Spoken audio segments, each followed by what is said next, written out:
क्यों मारी जाती हैं बेटियां? मेरा सवाल है सरकार से और उन नेताओं से, क्योंकि बेटियों को मार करके वो आज खुली हवा में सांस लेते हैं, खुले सांड की तरह घूम रहे हैं। ये वाकया पलामू जिला के टाली पंचायत छतरपुर थाने का है। शादी किए हुए चंद 3 महीने हुए थे। लड़की के हाथों से मेहंदी ही नहीं उतरी, लेकिन दहेज के कारण उसे मार दिया गया। उसे मार करके फांसी पे लटका करके फांसी दिखाया गया। लेकिन इस मामले में पुलिस संदिग्ध हालत में रही।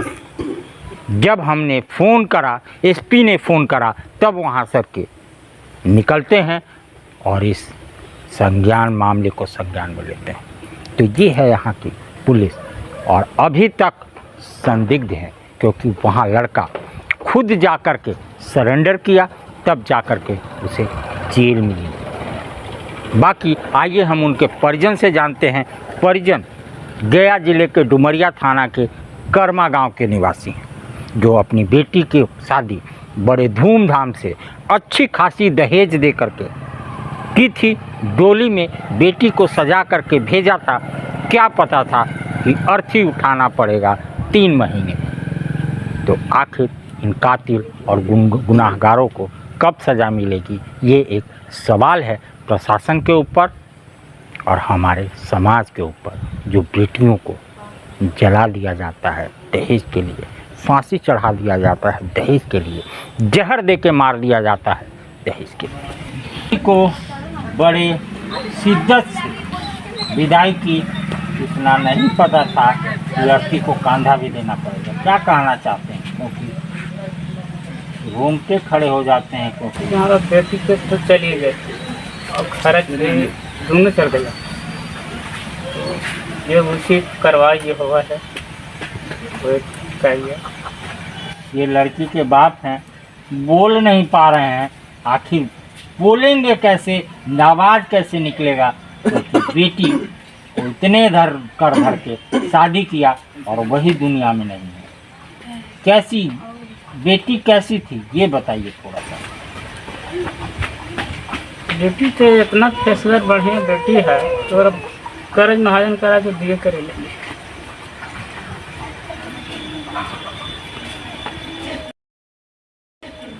बेटी को पढ़ाया लिखाया। मोदी जी, आप कहते हैं बेटी पढ़ाओ बेटी बचाओ, लेकिन यहाँ क्या बचाएगा आदमी बेटी को, क्या पढ़ाएगा बेटी को, जब बेटी को दहेज के लिए फांसी पे चढ़ा दिया जाएगा, जहर खिला दिया जाएगा। एक बाप को कार लगा रहा है, आपसे गुहार लगा रहा है कि जल्द ही से इंसाफ दो, जल्द से इंसाफ दो। लड़की के कौन हुए आप? हम चाचा हूँ। क्या कहना चाहते हैं प्रशासन से? और यही कह रहे हैं ना, जब लड़की को पढ़ा लिखा के बीए कराया, हम बहुत शौक से शादी पूंजी लगा के करे हैं, और हमको एकदम बर्बाद करके रख दिया, घटिया दिया है। लड़की जैसे हमको घटियाया है, वैसे ही ओकरो में कुछ होना चाहिए। कि अपने बहन की बड़े धूमधाम से जी, क्या पता था अर्थी को कांधा देना पड़ेगा। क्या है शादी के बारे में थोड़ा सा हमको बताइए। शादी हम लोग का सेट हुआ, जो नगद था 4.5 लाख रुपया दहेज मांगा, तो दहेज भी दे दिए, बाइक मांगा बाइक भी दिए, बाकी जो भी तिलक में जो होता है फ्रिज कूलर वो सब हम लोग पूरा किए। शादी शौक से धूमधाम से हम लोग किए। मतलब 10 से 15 लाख का खर्चा आपने किया? 15 लाख रुपया लमसम खर्चा होगा। शादी हुई, बहन की विदाई हो गई, उसके बाद क्या हुआ? उसके बाद में ठीक ठाक से सब कुछ आ रहा था, और इसके बाद में लड़का को मम्मी जो है से दहेज के लिए प्रताड़ित करते रहती थी। क्या डिमांड था? डिमांड था, पहले तो बोला कि ठीक है से लड़का सोना के चैन मांग रहा है। हम बोले कि ठीक है, शादी हो गया है, अभी हम लोग कर्जा महाजन में है, चैन भी हम पूरा करेंगे। तो फिर भैंस का डिमांड आया, तो भैंस घर में था, हम बोले कि ठीक है भैंस हम दे देते हैं। भैंस तो हम दे दिए। कितने शादी के कितने दिनों के बाद ये चीज़ें पूरी की गई? भैंस बस जब मेरा बहन को मारा गया, उससे हम 6 या 7 दिन पहले हम यहाँ से भैंस दे के उनको भेजे, और बोले कि ठेकेदारी हमको चलाते हैं, ठेकेदारी टूट रहा है, शादी में पैसा खर्चा हो गया है, तो पैसा का भी ज़रूरी है। हम बोले कि ठीक है, फिर भी उनको 50,000 रुपया हम कैश दिए। फिर क्या हुआ? इसके बाद में फिर हम गए वहाँ, बहन घर गए थे। शाम को हम वहाँ से आए खा पी के, कोई दिक्कत नहीं, बढ़िया से। इसके बाद में सुबह फ़ोन आ रहा है कि आपका बहन जो है से फांसी से लटका हुआ है। हम लोग फिर यहाँ से गए, जाने के बाद में देखे तो फांसी से लटकाया नहीं था, वो मार के टांगा गया था। उसका सास और लड़का जो है से बार बार जो है से दहेज के लिए प्रताड़ित करते थे और लालची थे उनसे।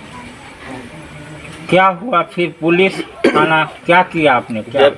जब फांसी पे लटका था तो हम लोग इधर से जा रहे थे, तो हम पुलिस प्रशासन को बोले कि इस तरह की मामला है, आप पासपोर्ट पे जाइए। पुलिस नहीं गया, हम लोग फिर गए तो फिर एसपी साहब को फ़ोन किए, तो फिर इसके बाद में पीछे से 1 घंटा के बाद में पुलिस प्रशासन वहाँ पहुँचा, बॉडी लेके वहाँ से चला। पोस्टमार्टम में क्या हुआ? पोस्टमार्टम में जैसा रिपोर्ट बता रहा है उसमें तो है कि मार के टांगा गया है। मार के टांगा गया जी। डाल्टनगंज पोस्टमार्टम के लिए गए, उसके बाद? इसके बाद में डाल्टनगंज हम लोग गए, तो वहाँ हम लोग बोले कि भैया इसका जो है से उचित जांच किया जाए, तो वहाँ से बोला कि हम नहीं करेंगे, वहाँ से रांची के लिए ट्रांसफ़र करेंगे। क्योंकि बहुत सारे न्यूज़ चैनलों में ये न्यूज़ चला था, बहुत सारे चैनल, चाहे वो न्यूज़ 18 हो, न्यूज़ 11 हो, सब में चला था। जी। तो शायद इस डर से आपको रांची भेजा, और रांची जाने के बाद क्या हुआ? रांची जाने के बाद में पोस्टमार्टम हुआ, इसके बाद में बॉडी आया। बॉडी आने के बाद में लगता है कि 8-9 बज गया था सर। हम लोग प्रशासन, हम लोग छतरपुर में थे, उसके डाली में तो थे नहीं। इसके बॉडी का पता चला कि बॉडी आ गया है। हम प्रशासन को बोले कि हम लोग जाते हैं, हम लोग जला देंगे साथ में मिल के। प्रशासन हमको मना कर दिया कि कहीं जाओ। हम लोग रिक्वेस्ट किए कि सर कम से कम प्रशासन चलिए, हम लोग साथ में चल रहे हैं, कम से कम लास्ट जो है दाह संस्कार मिल के कर लेते हैं। इसके बाद में वो मना कर दिया कि नहीं बाबू, उग्रवाद क्षेत्र है, अच्छा क्षेत्र नहीं, हम लोग नहीं जाएंगे, तुम लोग का जाना है तो जाओ, साफा जवाब। तो हम लोग सोचे कि अगर हम लोग जाते हैं, कुछ अगर बीच में कर नहीं देता है, मार उड़ देगा, उड़ंड आदमी है, तो हम लोग फिर नहीं गए। क्योंकि कार्रवाई के नाम पे क्या हुआ? प्रशासन के पास हम लोग थाना में केस किए, इसके बाद में यहाँ से कोई सुनवाई नहीं हुआ तो डीएसपी के पास गए, इसके पास एसपी के पास भी गए, 2 बार एसपी साहब के पास गए, आवेदन दे रहे हैं, मगर अभी तक कोई कार्रवाई नहीं हुआ। थाने जेल कौन कौन गया है? लड़का सिर्फ गया है। और उसमें ये जो फांसी देने वाले में कौन कौन है?